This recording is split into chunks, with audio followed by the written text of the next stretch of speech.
Hi friend, welcome my YouTube channel study with freedom. आज हम भारतीय मध्यकालीन इतिहास की श्रृंखला में मुग़ल वंश के बारे में पढ़ने जा रहे हैं। मुग़ल वंश की स्थापना 1526 में पानीपत के युद्ध के बाद में बाबर ने की थी। तो देखिएगा, सबसे पहले हम जान लेते हैं मुग़ल शब्द का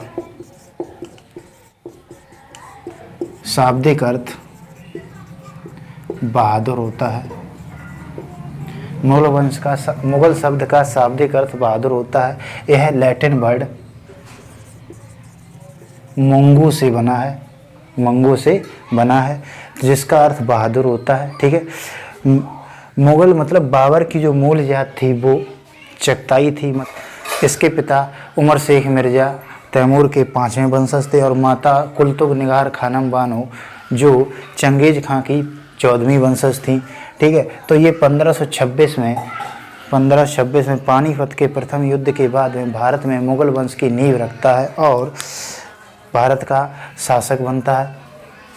यह भारत में 4 युद्धों को इसने भारत में 4 युद्ध लड़े थे। वो कौन कौन से थे? 1526 में पानीपत का युद्ध लड़ता है जो जीत जाता है। उसके बाद 1527 में खानवा का युद्ध होता है, वो जीत जाता है। इसके बाद में 1528 में चंदेरी युद्ध होता है, वह भी जीत जाता है। 1529 में अफगान युद्ध होता है, वह भी जीत जाता है। बाबर की मृत्यु 1530 ईस्वी में हो जाती है। यह मृत्यु से पहले अपना उत्तराधिकारी हुमायूं को घोषित करता है। हुमायूं 1530 ईस्वी में शासक बनता है। हुमायूं के शासनकाल को 2 भागों में बांटा गया है। यह 1530 से 1540 तक शासक पद पर रहता है।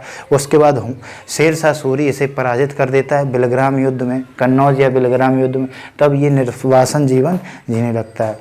शेरशाह सूरी वंश के अंतिम शासक आदिल शाह को 1555 में पराजित कर हुमायूं पुनः भारत में दिल्ली की गद्दी पर बैठता है, पुनः मुग़ल वंश की नींव रखता है। ठीक है, इसकी मृत्यु 1556 में हुमायूं हो जाती है और जब मृत्यु हो जाती है तो बताया जाता है ये एक सीढ़ी पुस्तकालय होता है, उसकी सीढ़ियों से लुढ़क कर इसकी मृत्यु हो जाती है। अगला शासक 1556 में अकबर बनता है।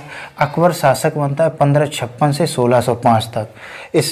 इसके शासनकाल को हिंदी साहित्य का स्वर्णकाल कहा जाता है और भारतीय मध्यकालीन इतिहास का काल का भी इसे स्वर्णकाल भी कहा जाता है। मतलब अकबर के शासनकाल को हिंदी साहित्य का स्वर्णकाल और मध्यकालीन भारतीय इतिहास का स्वर्णकाल भी कहा जाता है।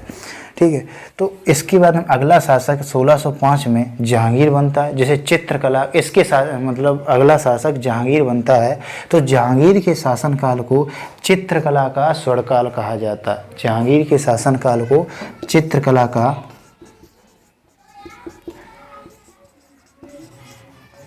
स्वर्णकाल कहा जाता है, जबकि अकबर के शासनकाल को हिंदी साहित्य के स्वर्णकाल कहा जाता है।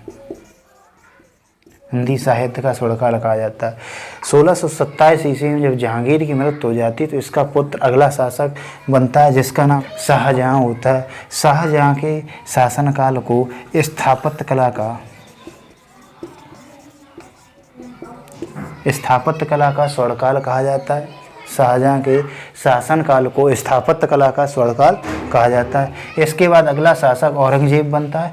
औरंगजेब को जिंदा पीर के नाम से जानते हैं। औरंगजेब मुग़ल वंश का एकमात्र ऐसा शासक हुआ है जिसने सबसे अधिक समय तक शासन किया था। बताया जाता है इसने 49 वर्ष तक शासन किया था। इसकी मृत्यु के बाद में मुग़ल वंश तितर-बितर हो जाता है। इसका बड़ा पुत्र औरंगजेब का मुअज्जम होता है जो बहादुर शाह प्रथम के नाम से अगला शासक बनता है, जिसके बाद में मुग़ल वंश धीरे धीरे पतन की कगार पर चला जाता है और मुग़ल वंश का बाद में पतन हो जाता है। ठीक है, तो हम बारी बारी से प्रत्येक शासक के बारे में गहन अध्ययन अगले वीडियो में करेंगे। अगर आपको मेरा वीडियो पसंद आया हो तो हमारी वीडियो को लाइक कीजिएगा और हमारे चैनल स्टडी विद फ्रीडम को सब्सक्राइब कीजिए। जय हिंद।